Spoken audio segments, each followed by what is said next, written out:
Hi everyone. So for this project, I've continued with my fantasy sports community. This one's mainly focused on our fantasy hockey group. Before we've talked in detail about the fantasy baseball league, but now we're going to look at fantasy hockey as a community because, well, one, it's still in season, but two, it's a little bit bigger than baseball. So the community basically consists of 18 teams that we have. They're a group of friends and acquaintances who really just enjoy competition in sports. A lot of this I know we've stated before, but as a group, each member of the league has to be very knowledgeable of players. I mean, when you have a team that or a league that's as deep as 18 teams, and each team carrying up to I think it's 15 players, it becomes very, very important to know exactly how many players you have, or exactly what players what players are good, and how players can help you. Each team or each manager of their team has to find a way to fill certain stat categories, whether it's PIMS, which is penalty minutes, goals, assists, plus minus. So you'll find certain players in a deep league that can contribute to certain categories for you. The goal of every member of this league is, to be the champion when it's all said and done. There's a buy-in into the league of $50, so there's money on the line. There's bragging rights, but every member of this team, whether they're co-managing, which you and a friend can do, or managing by themselves a roster, they're in it to win it, and in order to do so, you have to make smart trades, key free agent pickups in the middle of the season because players are going to get hurt. But since this is a keeper league, each member of this community has to be smart about what deals they make moving forward, because you don't want to set yourself up for failure moving down the line. Here's just a brief picture of the 18 teams. You can see there's a lot there. It's broken up into 3 divisions of 18 teams there, 6 teams in each division. So the goal of every member in this league is to win a championship, but not only just to win this year, but it's basically to set yourself up winning for several years. Like I stated earlier, it's a keeper league, so you have draft picks for next year at your disposal to make shrewd and smart trades. Teams that have fallen out of the race in the middle of the year, or teams that don't have good rosters because of poor trades the previous year, are willing to accept draft picks in return for, or willing to move a top player in return for draft picks. So first and second round draft picks are very valuable in the league, especially when you have 18 teams. A draft pool can get thin on you very quickly, especially when you have star players being kept from the previous year. So top picks are very valuable, and if you're not smart about where you move them, or who you move them for, you run the risk of having a poor season that year and then setting yourself up for failure the following year. But not only do owners want to do well and win in this league, they also want to set themselves up and build strong GM relations, as we like to call it.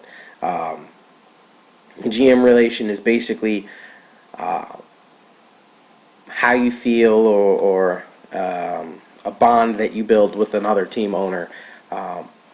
You want to make sure that you're comfortable with one another. Just like in real life and in real sports, general managers or owners of teams like to make trades with people they're comfortable with, people they know, people that they know they're not going to lowball them, or they're going to give them a fair market offer. That's what we're all about. That's what owners are like in this league, and that's how I run my team. We like to go out and establish a good rapport with a bunch of owners, because later on in the year, at some point, either you're going to be looking to move players because your team's falling out of the race, or you're going to be looking to add a player that you think may take you over the top. Last year, I think in a strike-shortened year, I think I may have made at least 15 to 18 trades. Some bigger than others, but the idea was you're always trying to tinker your team to the point where you can make a run in the playoffs. I was able to make it to the semifinals where I lost to the champion, but by making a couple trades and establishing some good GM relations with guys, trades were easier to make, and people were more willing to deal with you than they would be for somebody who doesn't check their team or is basically a guy who's going to try and benefit himself and lowball, another owner or whatever. So it's not only are you trying to win within the community, or owners are trying to win here, but they're also trying to set up good relationships with one another in order to set up future deals or future moves that are obviously important when you have an 18-team league. And drafting is not your only answer to success. Well, how to succeed? Owners must be willing to do their homework. I mean, when you have, like I said, an 18-team league, you've got to do your homework. You've got to know who is going to be the up-and-coming young player, who's going to have a breakout year, which draft pick is going from either last year or 2 years ago is going to actually make it this year and get called up. You've got to search the waiver wire and free agency to find guys who are under the radar, or guys who we like to call sleepers. Sleeper players are guys who sometimes don't go drafted, or a guy you'll take very late in a draft because you have a good feeling about him, or his trends say he's going to play well, and he ends up having a breakout year for you. You've also got to be able to deal with injuries. Guys are going to get hurt, and if you've established or built some depth within your roster, you can find a way to overcome an injury for a short period of time. Obviously, if you lose a superstar player for an entire season, and he was going to be your main scoring output guy, it's a tough loss, and you're probably not going to do as well as you thought you might. But if you have some depth, you can kind of make up for his loss. And then obviously, if you can find some players who are having breakout years that are free agents that you can add to your team, that's always good. Like I said in the previous thing, as our goal was always to establish a good GM relations. In order to succeed, you have to capitalize on those said relationships.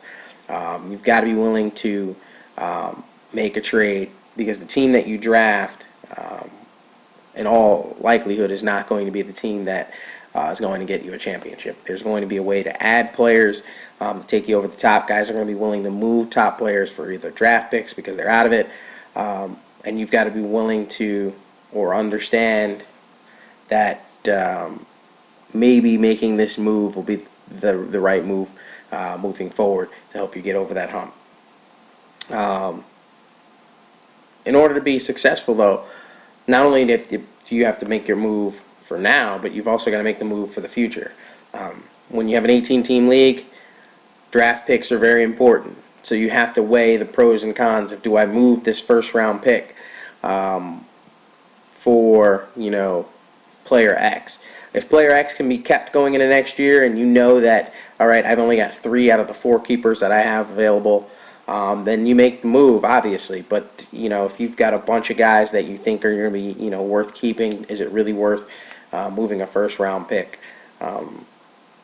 Or if you're falling out of the race, do you really want to deal out a first-round pick when you could use that pick next year to make yourself better? I know, looking at my team right now, I'm in desperate need of a goaltender, and I'm weighing the options. And right now, the reward is better than the risk here. I'm willing to move 2 of my top 5 picks for a star goaltender. So we'll see if that deal actually goes through. We'll find out, probably later on in the week.